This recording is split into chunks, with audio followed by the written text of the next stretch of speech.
Good afternoon, everyone. Let's start our upcoming video on the topic of rest chapter, that is digestive system. अब digestive system के हमने last time हमने video में करा था peristaltic movement क्या होती है। पेरिस्टाल्टिक मूवमेंट की वजह से क्या होता है, आपका जो फूड है वो नेक्स्ट पार्ट में जाता है।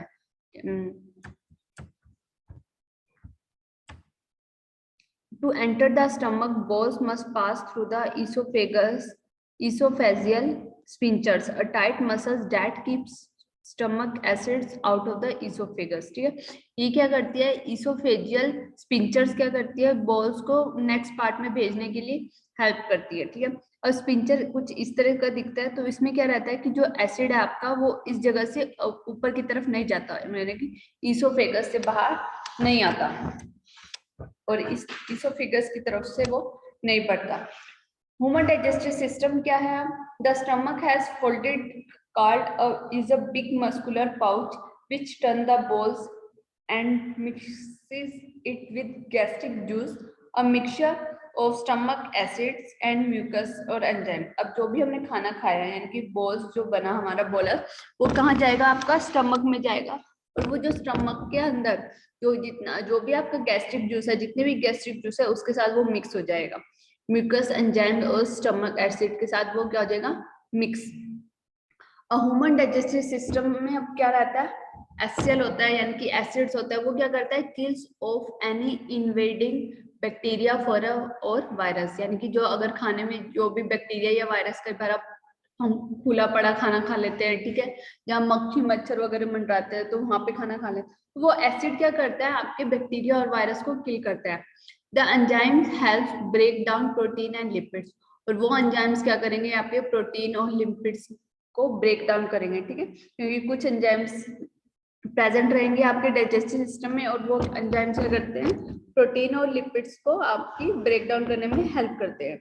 नेक्स्ट है आपका म्यूकस। म्यूकस मेनली क्या करके रखती है? आपका एचसीएल बाहर ना आए तो आपके स्टमक की जो लेयर है उसको प्रोटेक्ट करके रखती है। ठीक है, अल्सर से बचाती है। कई बार एसिड की कंसंट्रेशन ज्यादा होने की वजह से जो पेट में जख्म हो जाते हैं, वो इसकी वजह से जख्म क्यों होते हैं? क्योंकि वो म्यूकस लेयर को कहीं ना कहीं वो डैमेज कर रहे हैं, इस वजह से अल्सर हो जाते हैं। Stomach does do same absorption too, stomach भी उसी तरह से एब्जॉर्ब करता है। Some medicine like aspirin, water and alcohol are absorbed through the stomach। जितने भी हम वाटर या वगैरह लेते हैं, ये सब किसके थ्रू एब्जॉर्ब होता है? स्टमक के through. The digested bolus now is called chyme. ठीक है, जितना भी आपका बोलस डाइजेस्ट हो चुका है उसको बोलते हैं हम chyme. It leave the stomach by passing through the pyloric sphincter.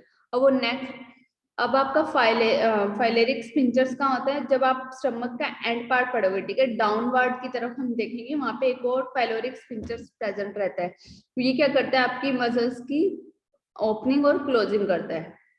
The human digestive system charm is now in the small intestine. अब वो स्टमक से निकला हुआ फूड कहाँ जाएगा? अब स्मॉल इंटेस्टाइन में, और 90% ऑफ एब्जॉर्प्शन आपकी कहाँ होती है? स्मॉल इंटेस्टाइन के अंदर। The liver and pancreas had the small intestine to maximize absorption, जिसमें से लीवर और पैनक्रियाज हेल्प करते हैं ज्यादा से ज्यादा मैक्सिमम एब्जॉर्प्शन हो सके स्मॉल इंटेस्टाइन में। The small intestine is break down into 3 part. अब जो स्मॉल इंटेस्टाइन है उसके बेसिकली 3 पार्ट्स होते हैं। ड्यूडिनम, यानी कि जो फर्स्ट पार्ट होगा वो ड्यूडिनम होगा। The tube that run from the stomach to the small intestine, ऐसी ट्यूब जो कि स्टमक से स्टार्ट होगी और वो कहाँ पे जाएगी? स्मॉल इंटेस्टाइन में। Jejunum क्या करता है? Jejunum is where the majority of absorption take place। Jejunum ही एक ऐसी साइड है जहाँ पे सबसे ज्यादा एब्जॉर्प्शन होगी। इलियम क्या है? आपका लास्ट पोर्शन है आपका स्मॉल इंटेस्टाइन का। मेनली क्या करता है? आपका जितना भी आपका लेफ्ट ओवर फूड होगा वो पास करेगा आपका लार्ज इंटेस्टाइन में। पेनक्रियाज पोटेंशियल्स क्या है? अब आपके अनदर आपका जो पेनक्रियाज है वो किसके अंदर आता है? एंडोक्राइन ग्लैंड्स के लिए भी आता है और एक्सोक्राइन के लिए भी आता है। तो पेनक्रियाज क्या करता है? अपने it produce hormone as well as digestive juice. ये क्या करता है? आपके डाइजेस्टिव जूस को भी प्रोड्यूस करेगा और हॉर्मोन्स को भी प्रोड्यूस करेगा। हार्मोन कौन सा होगा? इंसुलिन, जो कि आपके ब्लड लेवल के शुगर को मेंटेन करके रखेगा। Bile produce in a liver but store in a gall bladder breakdown food. अब क्या होता है, बाइल जो भी हम खाना खाते हैं वो बाइल बनता है, जूस जिसको बोलते हैं, वो प्रोड्यूस कहाँ से होता है, लीवर से। और बॉल ब्लैडर क्या करते हैं, जितना भी आपका जूस है वो स्टोर होता है आपका बॉल ब्लैडर में, ब्रेक डाउन इनटू फैट्स। और ये क्या करता है, आपका फैट को ब्रेक डाउन करता है। Pancreas secrete a juice to reduce acidity of chymes. अब जो पेनक्रियाज है वो क्या करता है, आपकी एसिडिटी को भी रिड्यूस करता है, ठीक है। जो भी आपका चिम बना उसकी एसिडिटी बढ़ ना जाए, ठीक है, उसकी एसिडिटी बड़ी ना हो, तो उसको कौन कंट्रोल करेगा, आपका pancreas. Bile produce in a liver, ये हमने पढ़ लिया था। नेक्स्ट है आपका बाइल। बाइल क्या है, basically bile contain bile acid. इसके अंदर क्या होता है, बाइल एसिड्स होता है बाइल्स में, which are critical for digestion and absorption of fat, जो कि क्या करती है, आपके फैट को एब्जॉर्ब करने में और डाइजेशन करने में हेल्प करती है। लाइक फैट आ गया, फिर आपके बाइल साइट, फैट को अगर हम ब्रेक डाउन करेंगे तो वहां पे बाइल साइट प्रेजेंट रहेंगे। Bile does not contain enzyme mechanically digestion, इसमें क्या होता है, सिर्फ मैकेनिकली आपका डाइजेशन होता है। A bile does is emulsification, break large fat globules into smaller fat और ड्रॉपलेट। अब जो बाइल्स है वो क्या करता है, मेनली लार्ज साइज का जो फैट है उसको स्मॉल में ब्रेक डाउन करता है। The human digestive system, the large intestine is used to absorb water from the waste material left over and to produce vitamin K and some vitamin B using helpful bacteria that live here. अब जो large intestine है वो क्या करता है, आपके water को क्या करेगा, एब्जॉर्ब करेगा, और जो भी आपका वेस्ट प्रोडक्ट होगा वो आपका नेक्स्ट पार्ट में भेज देगा। बट सबसे ज्यादा विटामिन के और विटामिन बी की एब्जॉर्प्शन होती है लार्ज इंटेस्टाइन में।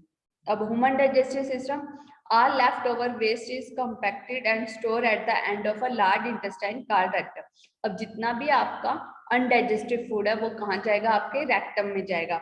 When full anal sphincter loosen and waste pass out of a body। अब जैसे ही स्पिंचर फुल हो जाता है, ठीक है, अनाल स्पिंचर फुल हो जाता है, फिर क्या होगा कि जैसे ही स्पिंचर फुल हो जाता है तो जितना भी आपका वेस्ट प्रोडक्ट है वो आपकी बॉडी से बाहर आ जाता है। ये हो गए आपके बेसिक डाइजेस्टिव सिस्टम। कल हम पढ़ेंगे डाइजेस्टिव, अब इसकी जो नेक्स्ट वीडियो है उसमें हम पढ़ेंगे डाइजेस्टिव से रिलेटेड कौन कौन सी दिक्कत होती है, डाइजेस्टिव से रिलेटेड हम कौन कौन सी मेडिसिन लेते हैं। आज तो अब तक का था हमारा बेसिक कंसेप्ट, अब हम पढ़ेंगे डाइजेस्टिव सिस्टम से रिलेटेड आपके ड्रग्स, लाइक एंटासिड्स हो सकते हैं, उसके बाद आपके कार्मिनेटिव्स हो सकते हैं, ठीक है, उसके बाद आपके क्या हो सकते हैं, आपके एंटी डायरियल हो सकते हैं। तो ये सब चीजें हम पढ़ेंगे।